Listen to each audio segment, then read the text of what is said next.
Jeff, you're looking very dapper today, my friend. Literally just got off work. You have that dad just got off work look right now. I feel like I should be mad at that, but it's what I am. So what's funny is you just got off work. I just put the kids to bed. Yeah. That's our time difference. Different sides of the country. And I worked late. Today. Yeah, so I do that sometimes. I was gonna say that does even with the time difference, that still feels late. Yeah. So anyway, what's up, YouTube? Hey, welcome to our show. Jeff and I are recording a podcast about Babylon 5. You may have noticed. We are in episode 9 of season 5. Jeff, this is the 101st episode. I was thinking about that.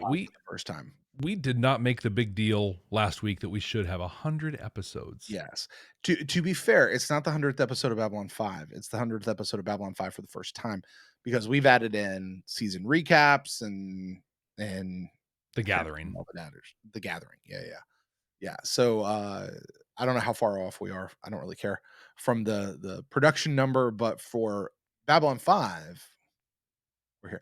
This actually is the one that starts the new century of episodes, though, right? Like, yeah, are you with me on that? Like the 100th episode is actually in the last group. 100 is New Year's Eve. Yeah. 101 is New Year's Day. New Year's Day. Right. That's it's like the new millennium didn't start till 2001. Exactly. 2000. Yeah. Anyway, you guys are about to watch us record our audio podcast. You guys get all the behind the scenes, everything having to do with this show. Jeff and I are going to have some trip ups. We're going to have some outtakes, the funny stuff you guys get to laugh at us and with us about. And you get all the stuff that we don't put into the show later as well, which means, watch your P's and Q's, Jeff, because once it's out on the internets. Yeah, we crossed that bridge a long time ago on a number of things. So. All right. Well, Jeff, with that. Oh, hey, listen, while you guys are here, you comment down below, all that sort of stuff. Please remember, no spoilers. Jeff and I are still new to this whole Babylon 5 thing, and we've not seen anything beyond this point of the show. Also, join us on Patreon if you want to get in more conversations with Jeff and I, if you want access to some more behind the scenes stuff going on, and even like future stuff. Yep. There's a thing you can join our council chambers and have a say in the future direction of the show. Yeah, we have a roadmap that we make up, but then we run it through the council chambers, and they're like, "That is a stupid. What are you thinking?" And we're like, "Really? Yeah, maybe it is." Here's what you should do, and we go, "That's a better idea." There you go. Yeah, so you could be a part of that if you want, or there's all different tiers you can be a part of. So you guys make sure you go check out that over there, patreon.com/Babylon5 First. That is the number 5 and the word first. I so love that thing. All right, Jeff, hit the button. Let's go. At least I should have buffed him just once. Humans form communities. And from that diversity comes a strength. Now get the hell out of our galaxy! The year is 2024. The name of the podcast, Babylon 5. For the first time. Welcome to Babylon 5 for the first time, not a Star Trek podcast. My name is Jeff Akin, and I am the one who was. And I'm Brent Allen, and I am the one who will be. And we're watching Babylon 5 for the first time for you, the one who is. We are two veteran Star Trek podcasters who have never seen this show before, and we took it upon ourselves to watch this show, but to help the conversation along, to guide the conversation, we decided to apply those skills we've learned as Star Trek podcasters here to Babylon 5, and we are looking for the important messages that Babylon 5 is delivering in its own unique way.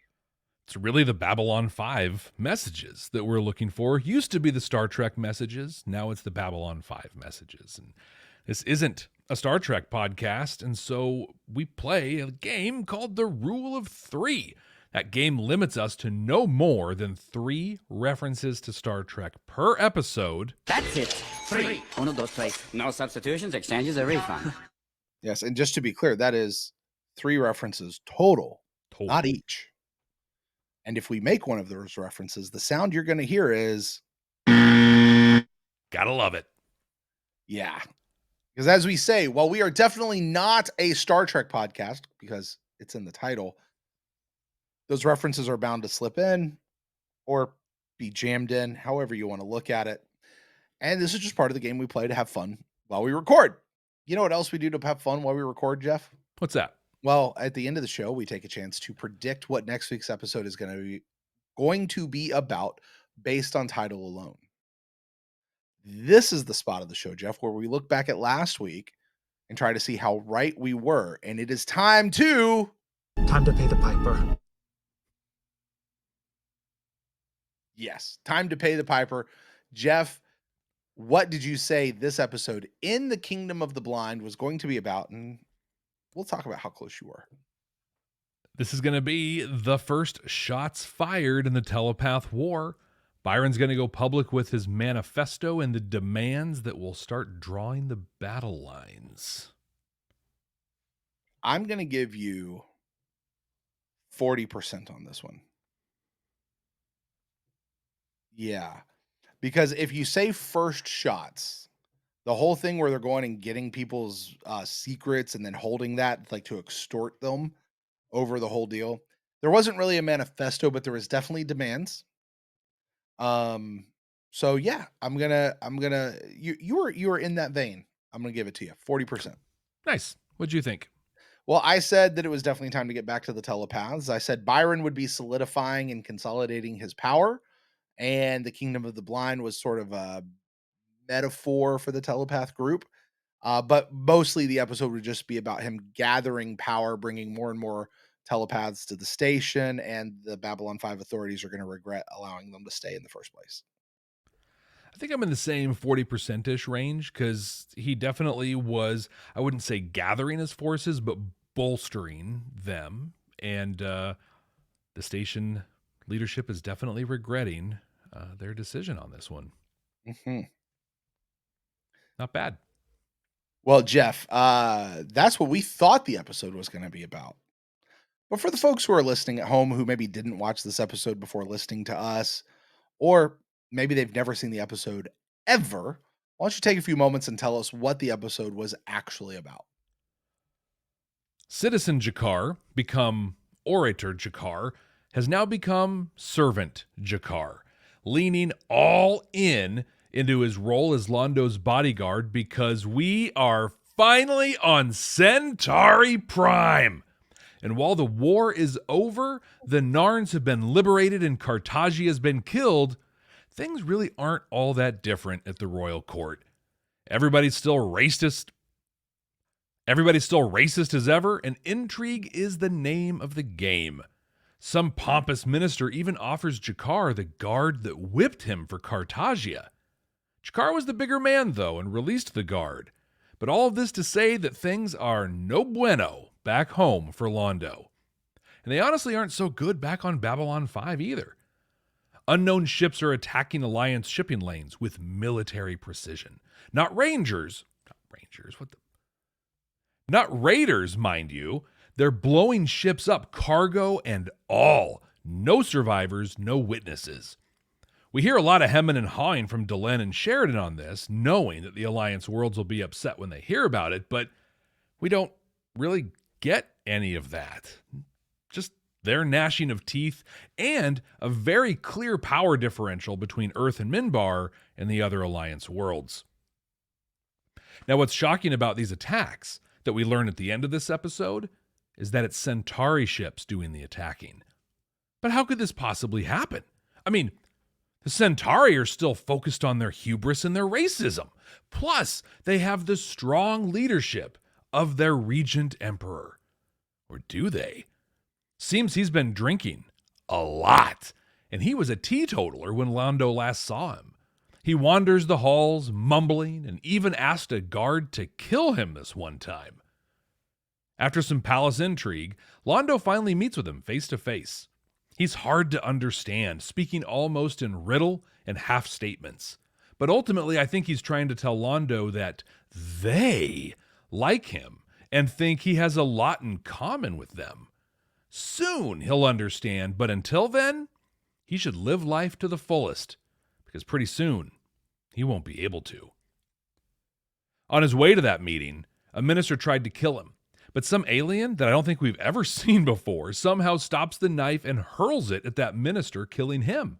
And after Londo leaves the Regent, there's another alien that we haven't seen before. This one makes that keeper controller thing that we know is on the Regent that we saw, I don't know, 1,000 years ago or something like that. Makes that thing wrap around and choke him. It looks like Londo's got some dark days in front of him, and he seems to know it, as he decides that he and G'Kar are heading back to Babylon 5 on the first transport out of here. Hopefully things are going well on Babylon 5, though. You see, our buddy Byron, he's stringing together some, well, questionable logic to justify the ultimatum he's about to drop on the Alliance. Give us our own homeworld, or we're going to share all of your secrets.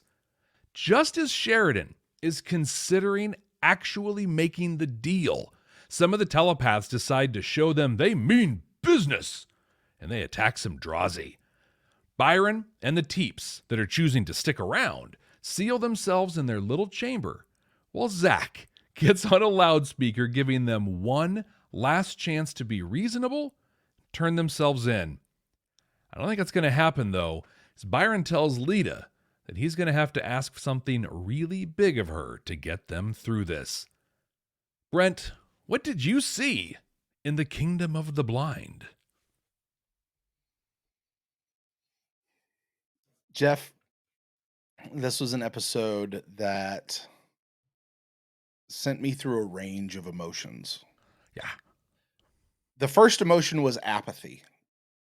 That entire cold open where Garibaldi's in here, like, the Raiders are coming in and doing whatever. It's like, I don't care. Whatever. They tried to build it up as if that was going to be the big thing. Yeah, they didn't really hardly ever come back to that at all. Like, that wasn't the big dun dun dun, let's go to opening credits moment that it needed to be. Like, that was a side conversation at best. Could have put in any spot in the middle of the episode. Byron pissed me off. That was my next emotion. Just pissed off.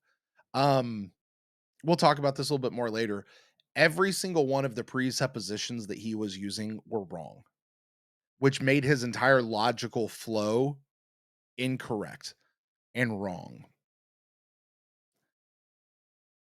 And then I got disappointed. I was disappointed in Delenn when she started buying into it and kind of co-signing it. And then I understood, but I kind of got mad at Sheridan for his response to the whole thing. Because, again, we'll talk about this more in detail in a few minutes, but there was a spot of me where it's like, yeah, Byron's completely wrong about everything. However, what would be so bad with actually just saying, you could fix the whole thing by just going, you know what? If that's really what you want, it actually kind of makes sense. The request does. Let's help you get it.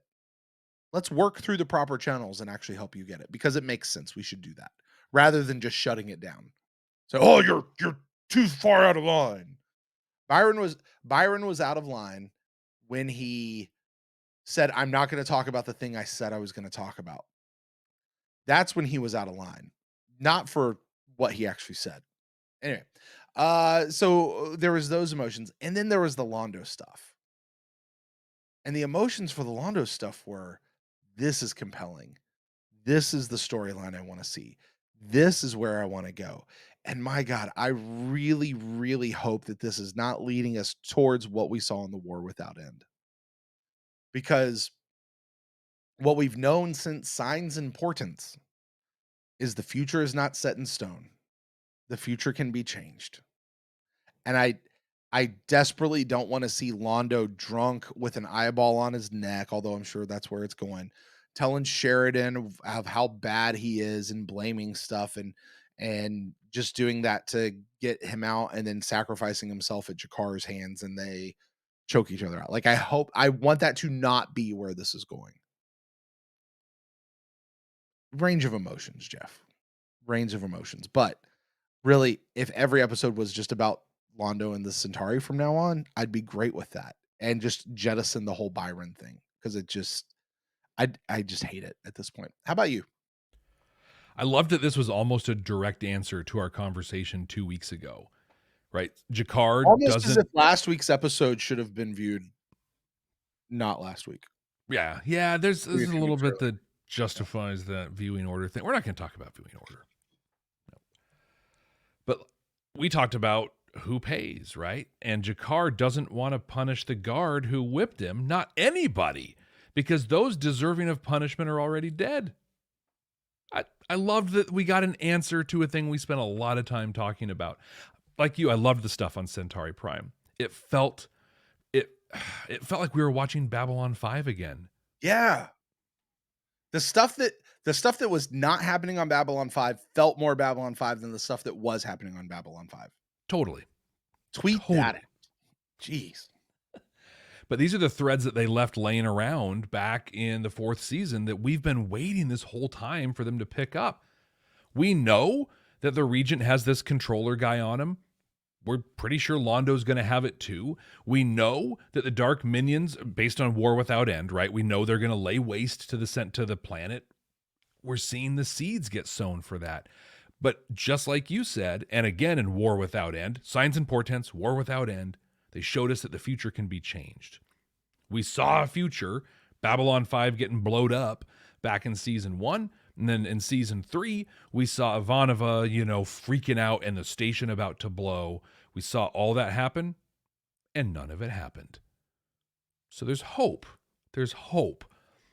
What I am excited about, though, is last season we saw the Drakh, and that was humiliating to even sit and watch when that happened. And now we have 2 other groups, so maybe we never have to see that again. But we're getting those dark minions and the allies of the shadows. Like, I don't know, it's exciting and it's cool. I, just like you, I hated the Byron and the Sheridan and Alliance stuff. I was watching the scene, a couple scenes with Sheridan, and my thought was, and oh man, I don't know if I want to, I wrote it, I don't know if I want to say it. I feel like the writing has dropped off precipitously in this series. Like, low-hanging fruit, lowest common denominator, just tropey writing. And for me, the coup de grace, the moment where I was just like, are they even trying anymore, was when Sheridan sat there and he said, word for word, what President Lutsenko said. I did it the wrong way. The inconvenient way. Really? Like, we're not even going to allude to the callback to the president and him? We're just going to word for word say it? I felt so weak. So weak. Jeff, I did not pull this clip in because I would have pulled this as a clip in if I'd known you were going to say that. I didn't even make a note in my notes.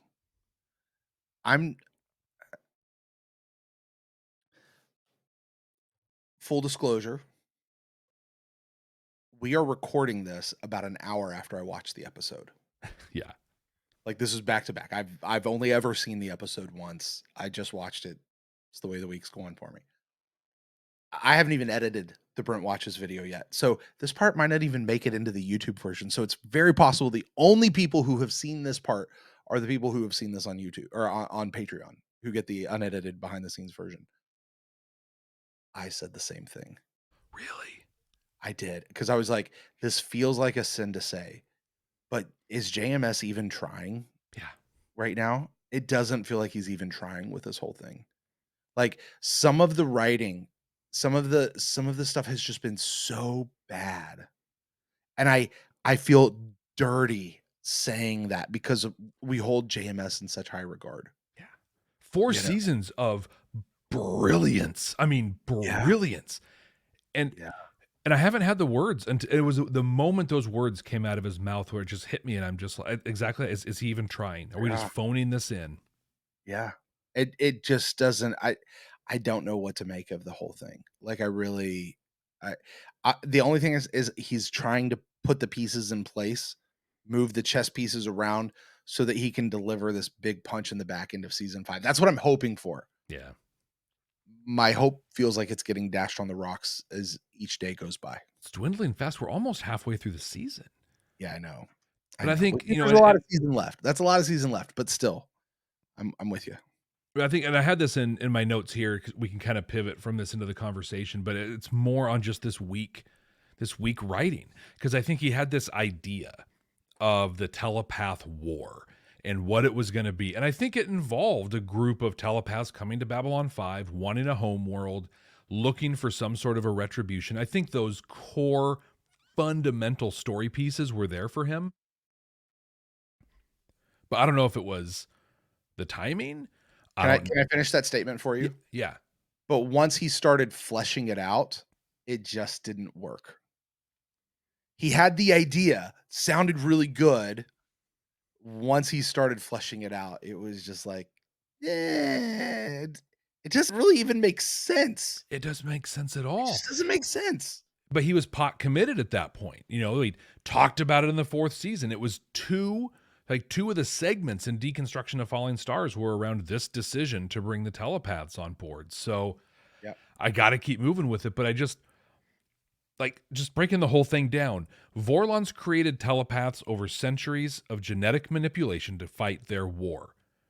Even though some telepaths evolved naturally, Byron says that his people, wouldn't be telepaths, even though some evolved naturally, but they wouldn't be telepaths except for the Vorlons. It was the Vorlon genetic manipulation that caused human telepaths to be hunted and caged and controlled. That's not how I remember it. And now that the war's over, they're left abandoned, so they need to run away and have their own home world.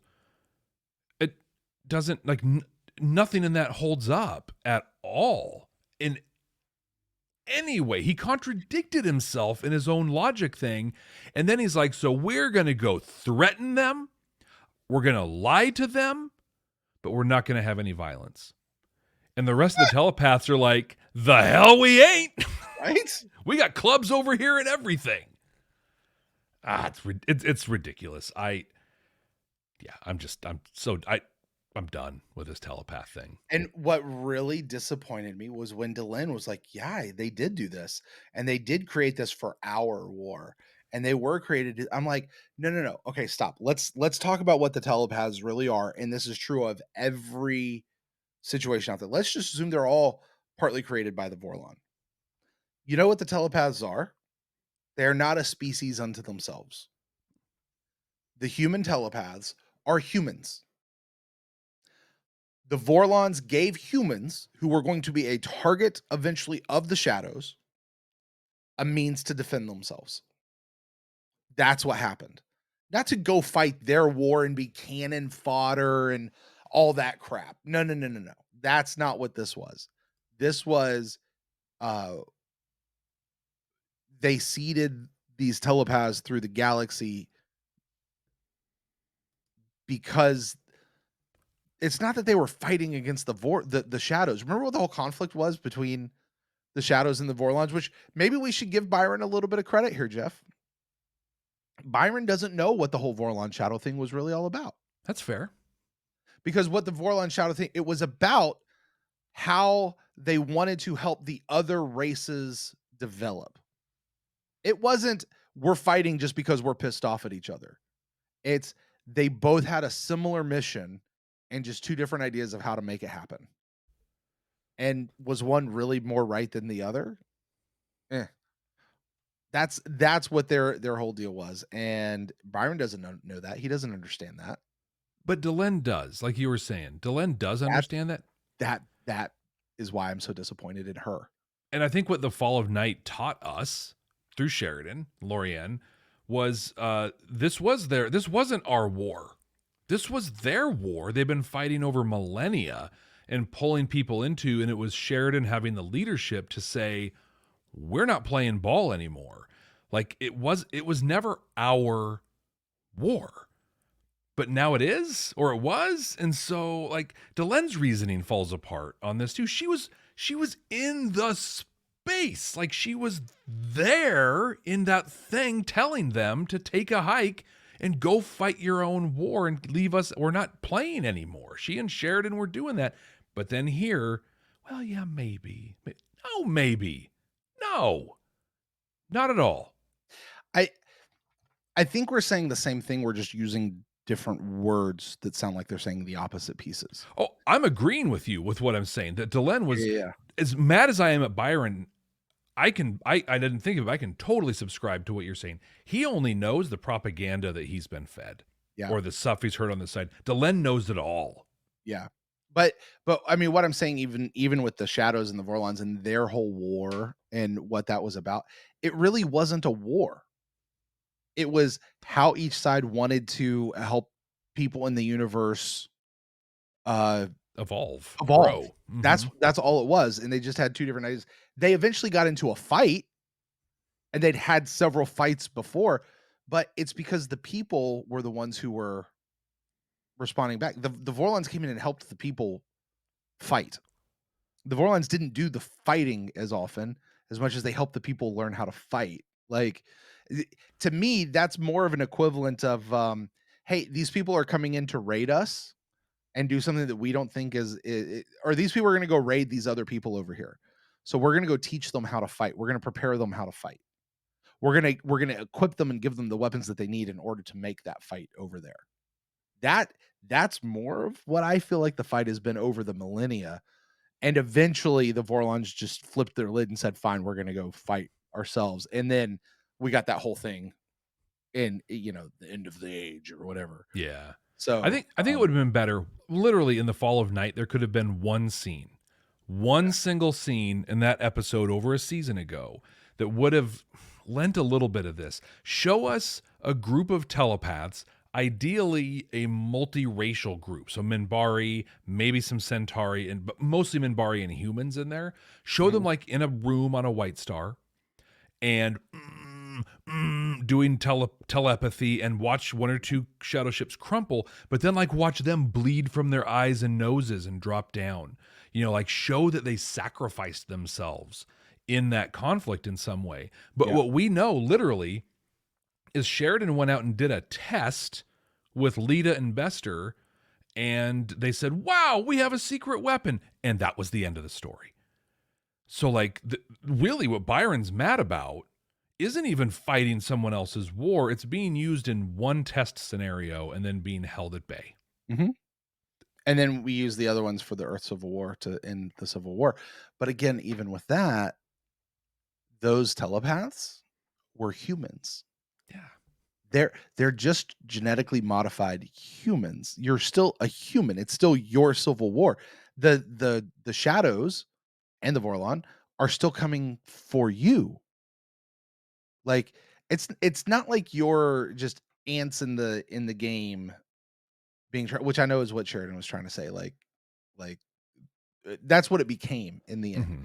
That's not what it was until the end with all that. So I just, the whole thing's awful. Now here's the thing: if Byron would have come in and actually worked this on the other level, right? Hey, we're humans. We do this, but we were genetically modified. We have been, and some of us evolved naturally, but whatever. Things aren't working out for us on Earth. Life sucks on Earth as a telepath because we're hunted down, Psychor, all that sort of stuff. And we have a different set of needs. They have a different way of living. How much they have to shut down of themselves. They talk about this just to walk around day to day. Right? And they have no other place to go. So they want their own homeworld so they can go and live life as they need to without having to do all of that. They have a different set of needs, that they're going to have a different culture. They're going to have a different set of laws that govern what they're allowed to do and not allowed to do. And you know who needs to be the people to create, foster, and enforce all of that? Themselves. Yeah. So the idea that they get their own homeworld actually makes a lot of sense. Like the request is not out of bounds. No. And that's where I get disappointed at Sheridan in all of this. Like this is out of line coming in here and asking for, well, yeah, it is out of line. You should have been shut down the moment you said, I'm not talking about the thing I said I was going to talk about. Yeah. Okay, then we're stopping you right now because this is not how we do this. And you're not going to just come in here and take this over. But they let him speak anyway. And that's really where Sheridan should have been like, even after Delenn said her stupid thing that she said, Sheridan should have just been like, you know what? They are doing it the wrong way. Quote the Earth president. Interim Earth president. Is she still is she still interim at this point? Do we know? No idea. We don't. Yeah. See, again, lost storylines that they weren't focusing on. Anyway, to just back and say, this is where Sheridan could have been the bigger man. This is where the message could have come from. Humanity of like, listen, you're doing this in just absolutely the wrong way, but you do have a point. Let's actually, you know how we can fix this? Byron, instead of doing it the way that you're wanting to do it, let's actually work on it. Let's agree that this is something that should happen. Let's begin to work through these phases. There's apparently all these worlds out there that are uninhabited. That go are to Zahadum. Go live on Zahadum. Zahadum's blown up right now. That's still a rock. Go there. You know, something's out there, right? Yeah. But I mean, but they said there are these worlds out there that have little value to the thing. Now, do you just walk? Hey, listen, you got this world here, doesn't mean anything to you, so we're just gonna go live there. You can't just do that. But you can begin those negotiations with folks and say, hey, we're going to carve out this space and we're going to allow them to be there. You know, do you agree to do that? Hey, by the way, do you know why Washington, D.C. is shaped the way it's shaped? Have you ever looked at it? If you go look at it, like half of the sides are like real straight lines and then the other half isn't straight lines. Okay. Because apparently what had happened was it was supposed to be shaped like a diamond. And only Maryland gave up the portion of their land to be the diamond. And Virginia said, nope. And so the squiggly line is like the river. Like that's why Washington D.C. because it should have actually been this other side of Virginia, but they reneged on their part of the deal. Apparently that's what happened. I don't know if that's true or not, but it seems true to me. But my point being, you go to these worlds and you say, hey, let's find a place where we can put these guys and just let them be. Give them their space. Let them be. Hey, telepaths, you guys want to go do this? So we're going to have to buy this for you. You know? Okay. Well, listen, maybe we come in and help out with that. You guys figure that out. Like, this is all part of it. But the point is, let's get you the thing you want because it makes sense. And by the way, life sucks for you at home with Psychor and all that kind of stuff. And we don't want you around either because it's kind of dangerous having you around. Yeah. And to be fair, right, you don't want to SETI Alpha 5 them where you just dump them and leave them, but you go dump them and you make them a part of your greater society. Yeah. Yep. Interstellar Alliance. I don't know if it's sovereignty. I don't know what it is, but you make them part of the thing, but let them go live their thing. Yeah, and let them be a part of the greater thing. I said in the Brent Watches video, don't let them into the Alliance, but that's just because I was kind of pissed off at them. But no, you let them let them value that diversity that they have. And by the way, you can then, for Earth anyway, you can put it, hey, listen, when you guys come here are the rules. Can't be reading people's minds. You can't do this. You can't do that. We're going to have ambassadors here. We're going to have this. But over there, you can guys go live whatever your rules are over there. Do your thing. I gotta hit this real quick. Sorry, that's on my thing. This makes all the sense in the world to me. Yeah. You know, but no, Byron's got to go in there and be all like, you owe us. And well, there were multiple, and I'm going to talk about this honestly in the wrap up for it, but there were multiple opportunities for Byron and Sheridan both to stop and say a thing, and everything could have gone differently on this one. And they both failed time and time again. Yeah. I have one last thought on the whole Byron thing, and then I'm ready to be done with him.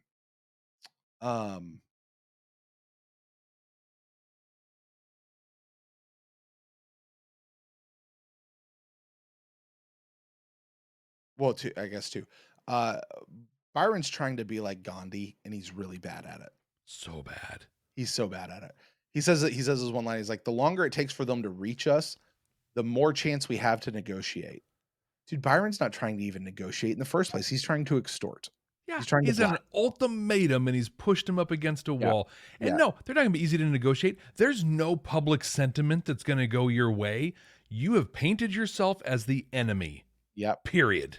Yep. You just killed yourself. Killed any chance that you had of actually a diplomatic solution to this. Also, I never ever in my life needed to see Byron's nipple. No.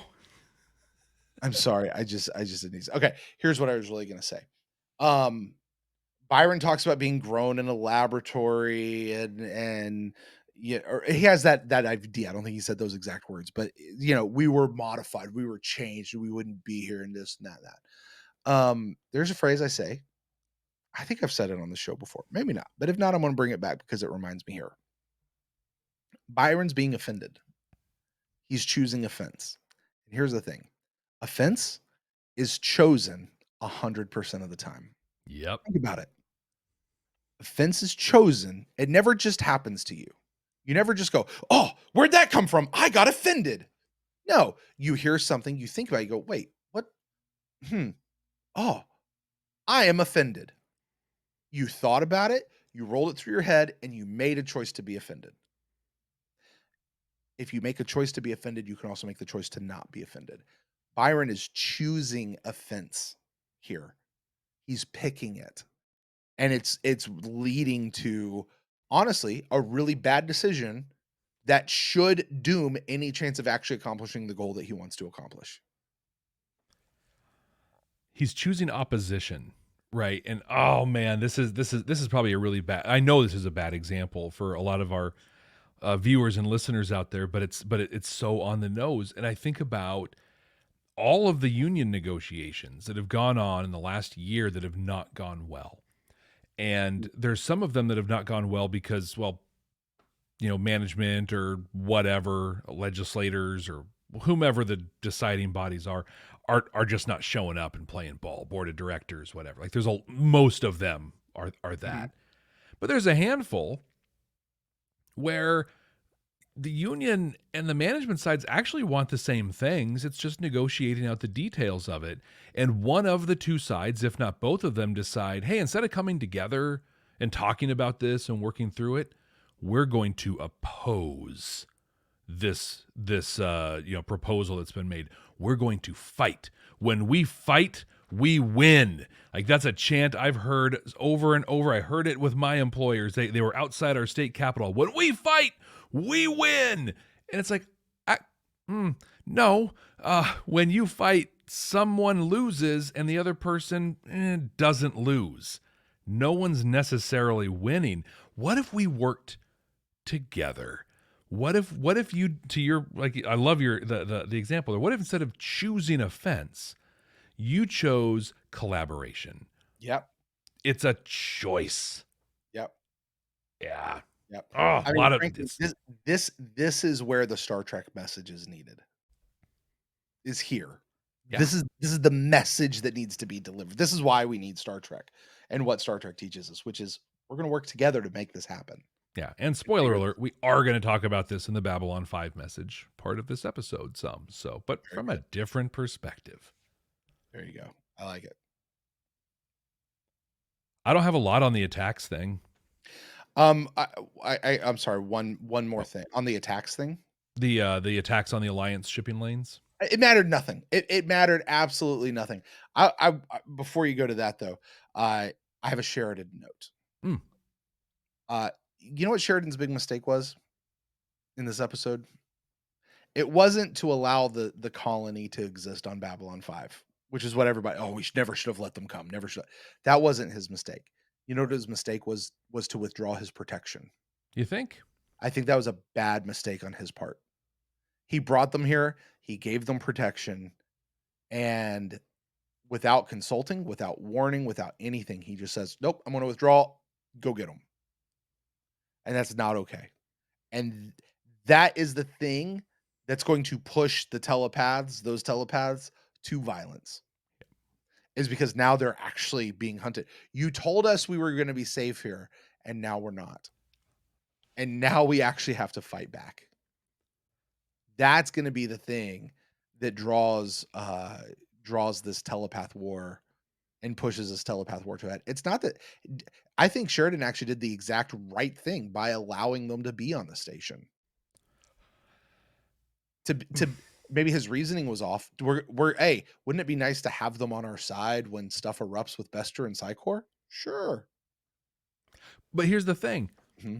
He let him on board with that justification and then did nothing to foster them being on their side. Yep. They were othered immediately. They were sent to the grossest part of the station. They weren't, I mean, it's just, it was not a good situation from go. And I'm going to take this conversation, slap a pin in it, because this is exactly where my White Stars conversation goes, is to this point that we hit right here. Because forgive me if I'm wrong, and stop me if this is where you're also going. Didn't Byron and the telepath say, listen, we're going to earn our keep here? They 100%. brother Theo'd it, right? Yeah. Right? Yeah, we're going to earn our keep. We're going to do all this kind of stuff. And well, that whole piece just got dropped. All right. We even got the piece. Hey, these telepaths have been working with you, Garibaldi. They've been great. They've been giving us value this whole time. These two that have been working for you. Yeah, we'll get to all that here shortly. You talk about Londo? I think the only thing I want to hit on the shipping lanes attacks. Oh, yeah, that thing. Sorry. And it's not even about the shipping lanes attacks. It's about how the alliance works.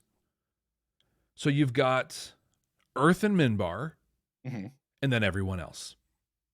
Okay. I don't get that. How is this different than the League? At the League, you had your big five, your big six with the Vorlons, and then everybody else. Now you've got two. It's they get the reports, and I get that. She's in Tilza, so she's going to get the reports. He's president, so he's going to see things. But why was it Garibaldi in the room and not a Hayek or a Brakiri or a Vree or somebody else? Like, why are they the controllers of all things? I feel like this alliance thing is just a dressed up, gussied up version of the League, but with one central leader. Well, I frankly, Jeff, I think this goes back to what you were saying earlier about the laziness of the writing. Yeah. Because this is not what the alliance was supposed to be at the end of season 4. Nope. But now we've got to go in and do some stuff, and you know, I regret saying that word. I don't think it's laziness. It might be. I don't think JMS is coming in here being lazy about what he's doing. I don't know if he's just distracted at this point. Like I got to imagine that it sucks to like, hey, I've pushed all my pieces together. I pushed everything into the pot for the end of season 4, and hey, now we get a chance to do some other stuff, and oh crap, he's got to restart it. At this point, he's had 9 episodes. He's had 9 episodes to restart it and really kick it down the lane.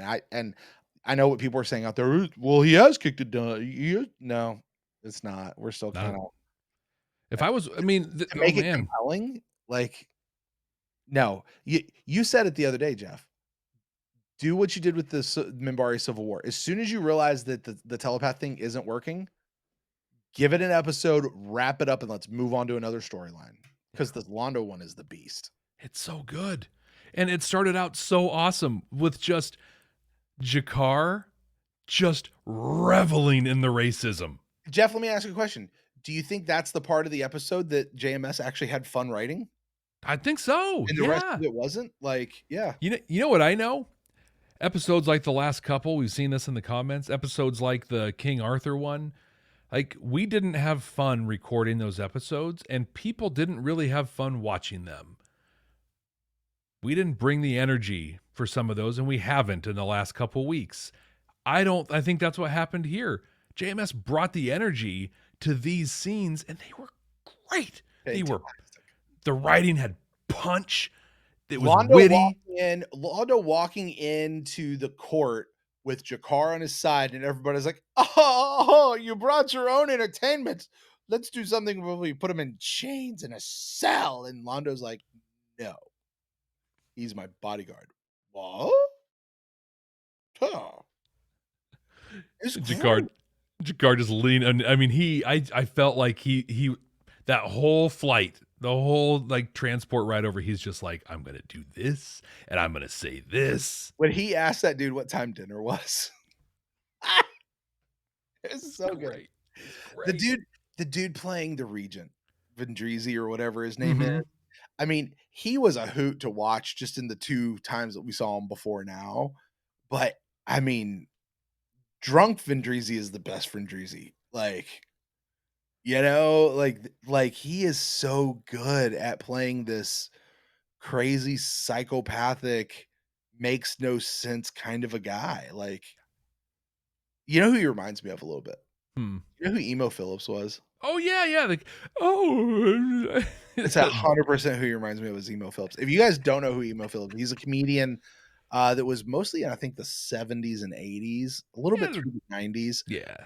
Go check out his stuff. It's very weird. It's very off-putting, but when you understand what's really going on, it's hilarious. But yeah, with the Regent Verini, Vendrizi are the they're the exogenesis aliens. So still a Babylon 5. Really? Mm-hmm. Oh, okay. Verini. Verini. Okay, thank you. But everybody delete your comments now. We got it. We corrected it. Go ahead. It's fine. I let him run for a sec. But no, he was so great because he had that tortured feeling, you know. And what I loved about these scenes is that we know what's up and no one else does.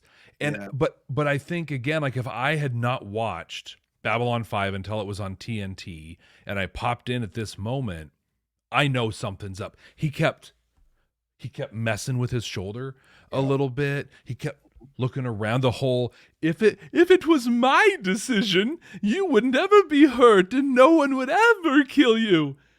If it was my decision, bam! But it's not. It was just that a guy who has clearly been pushed over the edge and won't, like, he's falling, but it's not letting him hit. You know, he's just, when am I going to die? Please, please. And it's not happening. It's excellent. Mm-hmm. The minister guy who tried to kill Londo. The old guy. Yeah. I'm guessing he's the guy who probably tried to blow up his ship a couple episodes ago. Sure. He's came out. I've got designs. I've got plans. I said my first 2 notes of the show, Londo just does not want to be here. Walking into that. And then Londo's getting shivved. Everything about from the dude who was making fun of Jakar to the old dude you were just talking about, like, these guys are going to kill Londo. They're 1,000% going to try to kill Londo. Mm-hmm. Like, why would you ever want this job? And now, you know what? We were right. And turns out they both tried to kill Londo, as they showed us later in the show. Yeah. You know, they were both a part of it. I was a little shocked to see Londo go through I was expecting that was the Drock, right? I don't think so. They killed the dude. They killed Jono. So. By the way, I like Jono. I wish we would have got a lot more Jono. Same. My note exactly. Jono, who I really liked, gives Londo the skinny and gets killed. Regent has to watch, then it gets set up to look like an Epstein. I mean a suicide. But yeah, he was great, and I loved he even had the Centauri eyebrows. He was a very reasonable guy. I loved how they introduced that whole concept of lying about logistics and stuff through him. Like, that's a good dude right there. Yeah, and why lie about the logistics? Like, why turn all these things top secret? That it's just what are they up to even make that happen? I don't understand why they would even do that. If I look ahead 17 years to War Without End, what we know is there's going to be fire and explosions and starvation and sickness and all this stuff. So the dark minions are diverting supplies somewhere else and not getting them to the home world. Yeah, that makes sense. And so they got to cover that up in order to keep their guy in power. Hey, by the way, you know who their guy is? Londo. Their guy's Londo. They really like Londo. He's one of them. Yeah. He's like them. And I'm like, maybe you don't know Londo, or maybe you really do.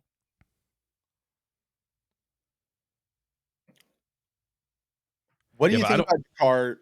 What? I was just, but yeah, you asked if I thought that was the Drock. Yeah. And I feel like we saw 2 different aliens. We saw the one who telekinesis the knife, I guess, or something. See, that's what I thought the Drock were. Like the ones who came out of the shadows and killed Jono that we didn't actually see. Mm-hmm. And then the guy who came out of the shadow to save Londo and flip the knife around and go back. I thought that was the Drock. Because the Drock had that weird movie phasey thing and couldn't quite grab onto things when they were on the White Star. This guy that was standing there looked pretty stable. He looked pretty badass, but I didn't get the Drock vibe. I got like assassin suit sort of a thing. And then there was the guy, we got the face in the dark that Verini was like, I didn't tell them anything. I thought that was the same guy. Really? I thought all of that was the same. You know, you like first we didn't see him, and then we got a little bit of a further away, and then we got like a close up on him, and it was all the same person. Yeah, That's what it's like to me. The one that did the knife thing had some sort of a mask or a suit or something on, but it could be the same guy in there. But I'm confused. I'll just say this now, and please do not answer this question. It'll get answered for us. But we've heard in Rising Star, and then again in Deconstruction of Falling Stars, we heard about the Drock War. So the Drock are a thing again, but I remember the Drock being very different last season than they were. If this is them, they look very different. Which frankly is fine, because that was terrible.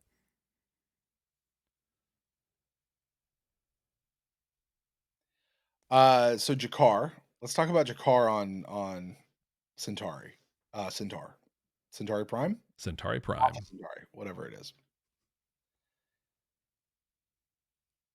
Talk to me about your response to him and the whip and the dude who's going to kill him, or the dude, and his whole thing about the hand and the heart and all that sort of stuff.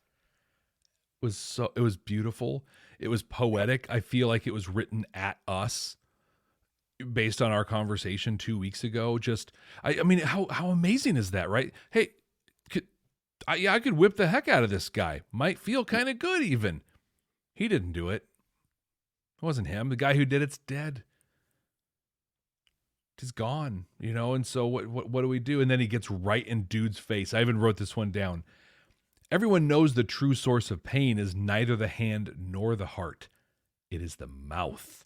Is it not, Minister? Oh. And we saw that. That's what we saw, that we're seeing with Verini and the dark minions.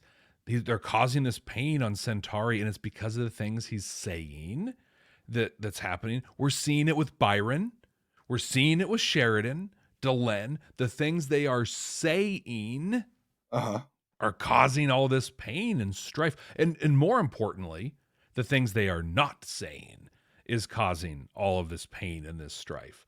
I thought that was just brilliant. And I felt like JMS, through the time warp that we share, heard us 2 weeks ago and says, I'll answer your question for you. I got you. Mm-hmm.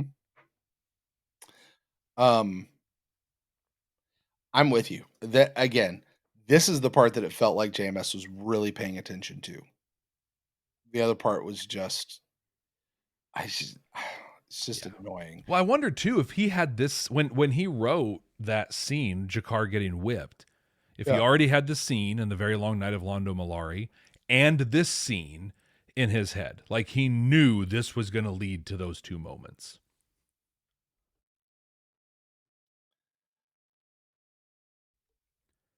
I'll tell you my favorite part of the entire episode. Okay.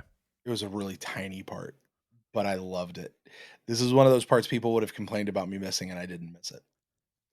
Right after Jakar does that whole hand and heart and all mouth and all that kind of stuff. I know where you're going. He's leaving. He walks out the room. He looks over at one of the Centauri babes and goes, and she likes it. She's there for it. She's 1,000% there for it. Okay, rewind the clock for me, Jeff. Okay. We talked a couple weeks ago about seeing Jakar come out in his pajamas, and he didn't have the robe and the chest pieces and all that, which we saw several times in the first season or two, right? Yeah. Wasn't it always a group of Centauri women leaving his quarters? It was, yeah. It wasn't Narn women. It was Centauri women. Yeah, we thought that one of them, and we know at least one of Londo's wives was included in some of that. Yeah. So Jakar's all about those 6 spots, man. Right. And Jakar, buddy. And she was falling for it. It was so funny. It was. The look she gave the dude she was standing next to. Oh my gosh. He looks at her, she looks at him. Oh, Yeah. It was so great. That whole scene was amazing. I have a legitimate major complaint about this episode, though. Okay. Londo, Prime Minister, soon to be Emperor, has returned to Centauri Prime. He is in the palace. Do you know who's not in the palace? And who should be in the palace? Would that be Veer Kodo? Nope. Although I did miss Veer. I did note Veer wasn't in this. Veer's kind of taking this whole stance that Lanier is. Why isn't Veer there? But whatever. No. To Mauve. Oh, yes. Mauve is the Empress now or whatever, right? Wife of the Empress, whatever. She should be there. We've seen this whole thing about the wives of the Emperor and all that they follow him around and the all that sort of stuff. Where's to Mauve? I need some Jane Carr back on this show. That would be great. Well, maybe she's on her way. Maybe that was at the end when Londo was laying in his little house on the prairie bed and Jakar was laying on the floor covered in drapes or something, right? A throw pillow and curtains.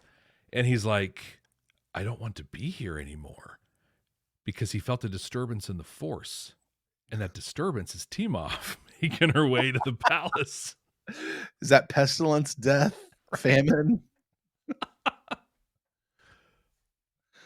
Well, Jeff, I think we have arrived at that spot where it is time to boil this all down and see what messages Babylon 5 is trying to deliver to us, if any, to be honest with you. Jeff, you're going to do that this week. You get to rate this episode on a scale of 0 to 5 white stars as far as how strong that message is, how good that message is, how uniquely Babylon 5 is that message. What do you got for us this week, Jeff? We've talked about a lot of this, so I may end up keeping this short because we've already had a bunch of this discussion.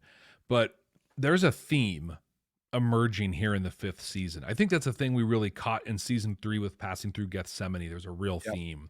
Season 4 had its theme. Season 5 is coming up with its theme, and that is who pays the price and how is justice served when the perpetrator is long gone? And maybe it's just the last couple episodes, but it seems to be getting hit on the head pretty hard. We got it with the Vorlons. Byron has to make the Vorlons pay. We have to, the shadows or the dark minions of the shadows now want to make Centauri pay. They wanted to, make the guard that whipped Jakar pay and all of these things. I think that this is going to be a big theme that comes through, but the real message in this one we talked about was that communication or absence of communication, but nothing came of that.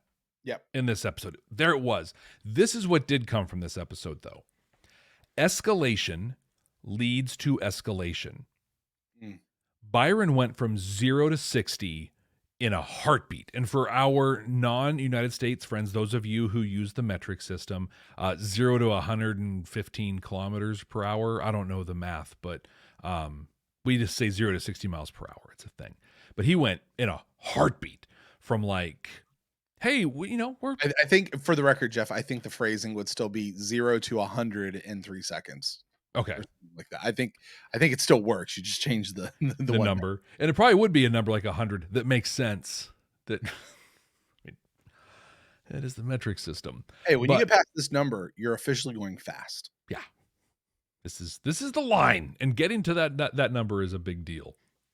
But he went from like, hey, let's come on board and have a colony here so we can get a homeworld. That'd be cool. To we're taking these suckers down and sharing their secrets, and we're going to burn this whole thing up. We're going to lock ourselves in and hunger strike like in a heartbeat. But what happens in situations like that is the people you're going against often feel they have no choice. That was a theme we talked about in the 3rd season right there, was no choice. But you always have a choice is the point. But they feel they have no choice and they have to escalate in reaction to that escalation. Byron not communicating with Sheridan, with Delenn, with Zach at the end. Zach's right there begging them to come out and talk to him. Not doing those things put Sheridan in a position where he felt he had no choice but for him to escalate as well. Byron's actions are just as responsible for Sheridan choosing to pull the protection as Sheridan choosing to pull the protection. They got each other so ramped up, they created this situation. There were opportunities early on for Sheridan, like you said, when Byron did his thing, to just say, hey, this is very interesting. Let's go off of the record and let's go have a conversation about this. Let's talk about what this looks like. See what we can do for you. I have questions, something. Byron had an opportunity when he was down there and they were like, we're going to go beat these suckers up. We got clubs and everything. The minute they didn't listen to him and walked out, he could have been like, boop, boop, boop, boop. Hey, Zach, got some telepaths out to get these people. Can you get there and protect them and make sure they don't do anything stupid? I'm being a good citizen of Babylon 5 and showing that I'm truly nonviolent. He had a chance to open up and say no, but they never did. They never did. And then they started making assumptions, right? You had Sheridan, who was in the moment. He's like, gosh, maybe it does make sense, you know? I mean, we got to get him up here. We got to detain him. We got to somehow control this situation because it's escalated to such a point so we can have a conversation about maybe giving them their home world. And then it's like, nope, we're going all in. The point is, when you don't communicate with each other, bad things happen. I think about Breaking Bad. Did you ever watch Breaking Bad? Yes. I hated it. I never finished it, but yes, I've watched it. It was one of those shows I could never watch more than 2 episodes at a single time before I had to get up and just go like clear my mind. It was such a heavy episode. And I just got to a spot where like, I can't keep putting myself through this. And I know it's fantastic. Everything I've heard about, it's some of the best TV ever. It's I knocked amazing. out somewhere in season 2, somewhere around there. Okay. Yeah, we finished it. We powered through. It was, that's the thing. It was beautiful. It was great. Amazingly constructed. The acting was world class. Yep. But the whole thing, everything in it happened because Walter White refused to tell Skylar, his wife, what was happening. One conversation would have saved countless lives. In that situation, would have saved him getting gunned down at the end of the series. But he just couldn't have the conversation. Couldn't say it because escalation leads to escalation until someone has the courage to stop and say, whoa, let's talk about this. How many times in our relationships do we have this happen, right? Where going along and things are fine and then this happens, and so instead of talking about it, you come back with this, and instead of talking about that, they come back with this, and then with this, and then the next thing you know, everything's falling apart and blowing up, when all that had to happen at one point was for someone to say, whoa, I'm feeling this right now and I'd like to talk about it. But we just don't do it. I think this is such a powerful message in this one that led to, I mean, it's going to lead to the telepath war. It's going to be horrible what happens. I'm going to give this one because I think this is wildly intentional and I think it's powerful, but I also don't think it's done. I think this was the introduction of it. I'm going to give this one 3 white stars. If you had gone any higher, I would fight you over it. Yeah. I wouldn't have gone any higher. You didn't, so I'm going to let it be. Not that I actually have any say in the white stars this week at all. Like I just don't. That's the rules. I don't make them up. I just follow. Actually, yeah, we do make them up, but whatever. Well, we have a lot of rules, and we do have that whole thing. You don't get to push back on the white stars, and today I'm not going to get to push back on your big responsibility coming up because we are developing the definitive ranking, absolutely objectively, scientifically tested and correct ranking of all the episodes of the 5th season of Babylon 5. Our top 5 currently there is The Very Long Night of Londo Mollari in the top spot, No Compromises, Learning Curve, A View from the Gallery, and then Day of the Dead. Brent, this is your responsibility this week. Where are you ranking in the Kingdom of the Blind?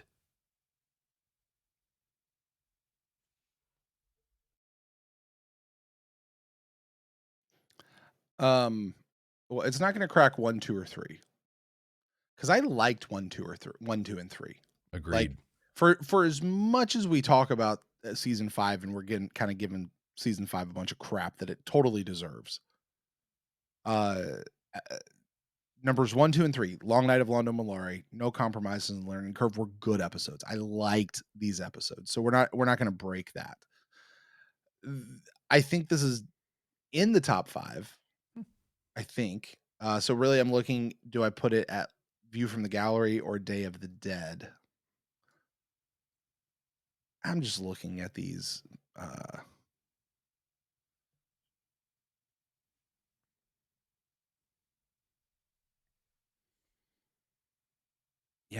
Day of the Dead was so good. I had so much to say. Yeah. You know, it also had a lot that it didn't say. It did. It really did. But that one, it was the whole thing with the Hayek and the Hayek dough and all of that. I personally love that one a whole lot. View from the Gallery was an episode that I said was fine, but we just didn't need it. But it was fine. It was a good episode.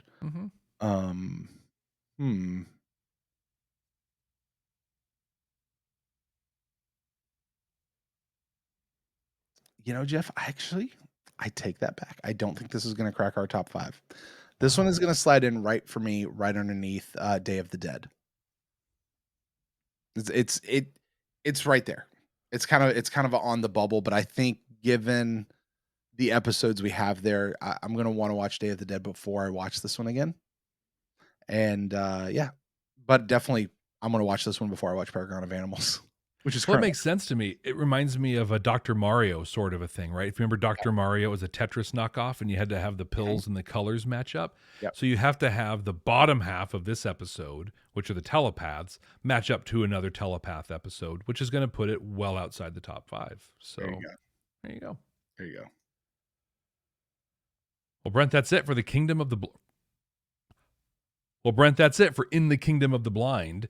Next week, we're watching A Tragedy of Telepaths for the first time. Oh, are you serious? Yeah, more telepaths. What? Oh, my word.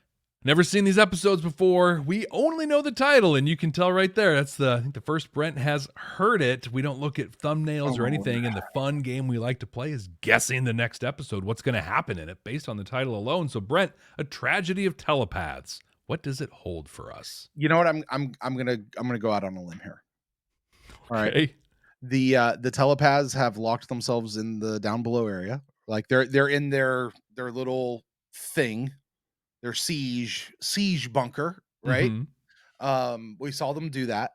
I think they're down there. I think Sheridan or Babylon 5 or whoever, they reach out and Bester arrives on the station to try to break it up, to try to get in there, to try to be the guy. And I think Jeff, this is a tragedy of telepaths. I'm hoping beyond hope. This is the end of the telepath war. That they come in, they all die. The whole lot of them die. And I'm only hoping that because that would be the end of the war. And I'm hoping, and that it becomes, it ramps up to this whole like Psychor versus these guys where they're trying to do whatever. And it's just like, and it's one of those, it's like the Alamo. Like it's not even really a fight at all. Like at all. So that's what I'm going with. We're pretty darn close on this one. Okay. So I think that, well, first off, I hear Tragedy of Telepaths and I think like Murder of Crows, or something like that. Like, ooh, is this a number of telepaths coming together? But I think that it's going to be, but what's the number, But I have almost the same outcome, except what do you call a group of lions? It's Pride of lions, right? A group of fish is a school. What do you call a group of telepaths? A tragedy. But I think that things are going to start getting out of hand. Byron and his crew are going to be making more noise and whatever. And Lockley specifically, because we established that Lockley and Bester are on pretty good terms. And so she's going to call up and be like, hey, remember those telepaths are there? They're ready. They're ready for you. We got them. Oh, because they're supposed to, it's like supposed to be like so many days, right? Yep. Oh, I didn't even think about, I thought Sheridan calling Bester, but yeah, Lockley makes way more sense than Sheridan. Yeah, that's why they established the relationship, I think, is so she could make a friendly call. And I think the fun Babylon 5 spin on all of this, and I'm here for it, is Bester and Psychor are going to be the good guys in this whole thing. Except but I see this. This is called the War of the Telepaths. I really almost see this as not actually like it's a war. It's called a war, but it's not really a war. This is going to be a shellacking. Yeah. And I mean, what was that episode where JMS killed a kid? Which Help me one? if there's a telepath kid in that down below area. No, the one where they all locked themselves into it was the Marcab, where they locked themselves into the room, and then Lanier and Delenn were the only two literally left standing. Yeah, Confessions and Lamentations. I was going to say he kills a kid at least once a season, it seems. Oh my gosh. It's going to be that level of destruction of the telepaths. And I'm only rejoicing because that means it's the end of Byron. Yeah. I sure hope it is. And we're going to find out next week. Thank you, everybody, so much for joining us. Don't forget to subscribe wherever you're watching or listening. Leave us a review and share this podcast, Let people know about this show. Somebody who loves Babylon 5 already, somebody who's about to fall in love with it. Let them know there's this great show called Babylon 5 for the first time. The share button is right there on whatever app you're using, from YouTube to Apple to Good Pods and everything in between. So, Brent, until next time. Hey, Jeff. Yeah, what's up? I did actually have a couple more notes on Byron. Can I get them in real quick? Nope. We're getting the hell out of here. Initiating getting the hell out of here maneuver. We're not some deep space franchise. This station is about something. So we had a really... For the record, I actually have no more notes about Byron. I have none either. I'm okay with that. We had a very short Club 65 last week. Yeah. And I feel bad for that, but we're going to have a short one as well. I have a visitor here with me. And babies. Yeah, but just like that last week, Dad Duty is calling, and I cannot wait to get to it. All right. Bye, Jeff. I'll simply say this for you guys, Club 65. Go, Jeff, go. I'm going to talk Club 65 for a second, then I'm going to get All right, cool. I'll simply say this. Here's the one note I had that I didn't get to say. Centauri architecture, like looking outside, it looked very Romulan to me, for you Star Trek folk out there, which actually makes sense since they're both based on Roman culture. Anyway, yeah, listen, the Londo stuff here was great. The Byron stuff here just pissed me off. And I think Jeff totally overrated this thing on White Stars. Like, he said that all that was deliberate. I don't think it was deliberate at all, but it's his call this week. So anyway, hey, we're going to get out of here. Thank you guys so much. Club 65, drop 65 down in the comments below. Would love to hear about that. And we'll talk to you guys next week, actually later this week, for Tragedy of Telepaths. Bye, guys.